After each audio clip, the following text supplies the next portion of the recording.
जय श्री कृष्ण दोस्तों, हर हर महादेव। मैं पूनम पांडे आप सभी लोगों का शक्ति कुंज चैनल पे बहुत बहुत स्वागत करती हूँ। देखिए दोस्तों, हर एक एकादशी बहुत ही महत्वपूर्ण होती है क्योंकि हर एक एकादशी की अपनी अलग अलग विशेषता होती है। इसीलिए किसी भी महीने की किसी भी एकादशी को हम कम महत्वपूर्ण या ज़्यादा महत्वपूर्ण नहीं कर सकते हैं क्योंकि अपने आप में हर एक एकादशी बहुत ही महत्वपूर्ण होती है। हम प्रतिदिन अनेकों प्रकार के पाप कर्म करते रहते हैं और वो पाप कर्म हमारे कुछ जाने में होता है और कुछ हमारे अनजाने में होता है। तो हम कितनी भी एकादशियां कर लें वो हमारे लिए कम ही होता है क्योंकि एकादशी जब हम करते हैं तो उसके प्रभाव से जो है एकादशी माता हमारे पापों का नाश करती हैं, हमारे पुण्यों को उदय करती हैं और भक्ति मार्ग में हमें एक एक कदम जो है आगे बढ़ाती जाती हैं। तो हम सभी के लिए एकादशी का व्रत जो होता है वो बहुत ही महत्वपूर्ण होता है। तो आज इस वीडियो में हम लोग बात कर रहे हैं ज्येष्ठ मास के कृष्ण पक्ष की एकादशी के बारे में। तो ज्येष्ठ मास की कृष्ण पक्ष की जो एकादशी है उसे अपरा एकादशी कहा जाता है। अपरा एकादशी हमारे समस्त प्रकार के पापों का नाश करके अपार धन संपदा और अपार पुण्यों को देने वाली होती है। अपरा का अर्थ होता है अपार या फिर अतिरिक्त। तो यह एकादशी हमें अपार धन संपदा, अपार पुण्यों को तो देती ही है, साथ ही साथ भगवान विष्णु की अपार भक्ति भी हमें प्रदान करती है। अपरा एकादशी में भगवान विष्णु और माता लक्ष्मी की पूजा करने का विधान है।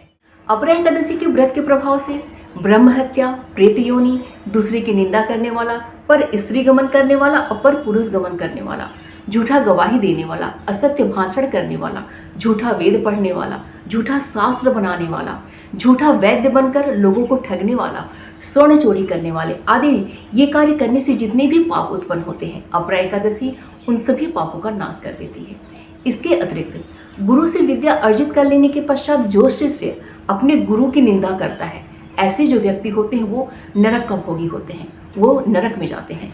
अगर ऐसे व्यक्ति अपरा एकादशी का व्रत कर लेते हैं तो एकादशी माता उनके लिए स्वर्ग के द्वार खोल देती हैं। इतनी ज़्यादा महिमा है इस अपरा एकादशी। तीनों पुष्करों में स्नान करने से, अर्थात ज्येष्ठ पुष्कर, मध्य पुष्कर और कनिष्ठ पुष्कर, इन तीनों पुष्करों में स्नान करने से, कार्तिक में स्नान करने से, गंगा जी के तट पर पितरों का अपने पिंडदान करने से जिस पुण्य फल की प्राप्ति होती है वही पुण्य फल अपरा एकादशी करने से प्राप्त होती है।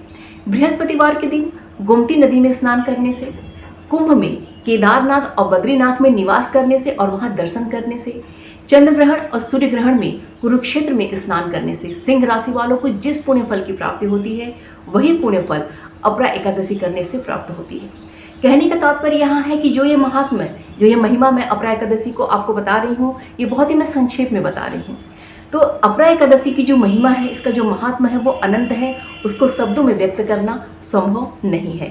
बहुत ही ज़्यादा महिमा है अपरा एकादशी की। आइए जानते हैं कि 2025 में अपरा एकादशी कब मनाई जाएगी। तो 2025 में ज्येष्ठ कृष्ण पक्ष की एकादशी तिथि का प्रारंभ 22 मई दिन गुरुवार की रात्रि में 1:12 से एकादशी तिथि प्रारंभ हो रही है और यह एकादशी तिथि हमें अगले दिन 23 मई दिन शुक्रवार की रात्रि में 10:29 पे समाप्त हो रही है। उसके पश्चात द्वादशी तिथि प्रारंभ हो जा रही है। तो उदया तिथि के आधार पे और एकादशी और द्वादशी तिथि के संयुक्त होने के आधार पे जो अपरा एकादशी है वो 23 मई दिन शुक्रवार को मनाई जाएगी। स्मार्तों और वैष्णव सभी की एकादशी 23 मई दिन शुक्रवार को है और इस्कॉन मंदिर में भी यह एकादशी 23 मई दिन शुक्रवार को ही मनाई जाएगी। 23 मई दिन शुक्रवार की जो अपरा एकादशी है वह बहुत ही अच्छे योग में संपन्न हो रही है। यह प्रीति योग में, आयुष्मान योग में, सर्वार्थ सिद्धि योग में और अमृत सिद्धि योग में संपन्न हो रही है, जो कि बहुत ही ज़्यादा शुभ है। इस दिन जो है 23 मई दिन शुक्रवार को जो है सर्वार्थ सिद्धि योग और अमृत सिद्धि योग, ये दोनों ही जो योग हैं वो शाम में एक साथ जो है 4:01 पर प्रारंभ हो रहे हैं, जो कि पूरी रात्रि हमें प्राप्त होंगे। यह इन चारों योगों में इस एकादशी के संपन्न हो जाने से इस एकादशी का जो महत्व है वो बहुत ही ज़्यादा बढ़ गया है। इस दिन का जो राहु काल है वो सुबह में 10:14 से लेके दोपहर में 11:59 तक है। तो राहु काल को जो है हमें अवॉइड करना है। उस बीच हमें कोई भी अपना जो है पूजा पाठ आदि का कोई भी संकल्प आदि जो है वो हमें नहीं लेना है। विष्णु सहस्रनाम में ऐसा वर्णन है कि एकादशी के दिन विष्णु सहस्रनाम का पाठ करने से हमारे करोड़ों जन्मों के जो पाप होते हैं उनका नाश हो जाता है। और विष्णु सहस्रनाम का पाठ अगर हम शिवालय में जाके बैठ के इसका पाठ हम करें, पीपल के पेड़ के पास बैठ के इसका अगर हम पाठ करें, तुलसी के वृक्ष के पास बैठ के अगर हम इसका पाठ करते हैं तो हमें करोड़ों गौदान का पुण्य फल हमें प्राप्त होता है। अगर विष्णु मंदिर में जाके वहाँ बैठ के अगर हम विष्णु सहस्रनाम का हम पाठ करते हैं तो हमारी जो विभिन्न प्रकार की जो विपत्तियां होती हैं, आपत्तियां होती हैं, उनका नाश हो जाता है, हमारे शत्रुओं का नाश होता है और हमारे जितने भी क्रूर ग्रह होते हैं वो शांत हो जाते हैं। समस्त वेदों का पाठ का फल और तीर्थों का फल जो हमें मात्र जो है विष्णु सहस्रनाम का पाठ करने समय प्राप्त हो जाता है। तो इसलिए प्रयत्न करके हम सभी को प्रतिदिन विष्णु सहस्रनाम का पाठ करना चाहिए। लेकिन अगर ऐसा करना संभव नहीं है तो जो हमारी खास तिथियां आती हैं और उसमें से भी जब हमारा एकादशी तिथि आती है तो इस दिन हमें विष्णु सहस्रनाम का पाठ हमें अवश्य ही करना चाहिए। 23 मई दिन शुक्रवार की जो अपरा एकादशी है, इसका जो पारण है वह 24 मई दिन शुक्रवार को किया जाएगा। तो जो पारण का मुहूर्त है वो धर्म सिंधु के अनुसार वो सुबह में 5:11 से लेकर सुबह में 7:53 तक है। और इस्कॉन कैलेंडर के अनुसार पारण का जो मुहूर्त है वो सुबह में 5:11 से लेकर सुबह में 9:41 तक है। तो आप दोनों पारण मुहूर्तों को देखते हुए अपनी सुविधा के अनुसार जो है इस व्रत का अपहरण कीजिएगा। तो पारण करने से पूर्व आप किसी एक ब्राह्मण को कुछ खाने पीने की सामग्री दक्षिणा के साथ दान करके तभी जो है अपने व्रत का अपहरण कीजिएगा। देखिए, अन्न का जो दान होता है वो सबसे श्रेष्ठ माना जाता है।